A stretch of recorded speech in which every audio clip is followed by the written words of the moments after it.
Ada yang tanya saya, apa perbezaan gold bar dan juga dinar? Kalau tuan-tuan nak tahu, kena tengok video ni sampai habis. Saya akan sharekan satu persatu. Perbezaan yang pertama dari segi bentuk dia. Untuk dinar emas, bentuk dia bulat. Untuk gold bar, bentuk dia petak. Dekat mana tuan-puan? Ni dekat sini.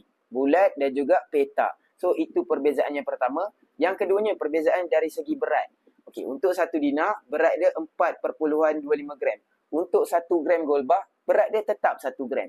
1 gram ni dia ada 5 gram, 10 gram, 20 gram sampai 1 kilo. Tapi kalau untuk dinar emas ni ada suku dinar, setengah dinar, 1 dinar berat dia 4.25 ni, ada 5 dinar berat dia 21.25 gram dan ada 10 dinar emas berat dia 42.5 gram. Tapi tuan-puan janganlah sampai pening kepala nak pilih yang mana satu, nak simpan gold bar ke nak simpan dinar. Kedua-dua ni mempunyai ketulinan yang sama, 99.9.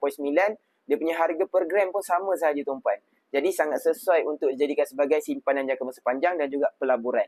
Sebenarnya ikut minat masing-masing. Ada orang minat bentuk petak, bolehlah simpan gold bar. Tapi ada orang minat bentuk bulat, boleh simpan dinar emas. Jadi yang mana nak dapatkan dinar emas ataupun gold bar ni, boleh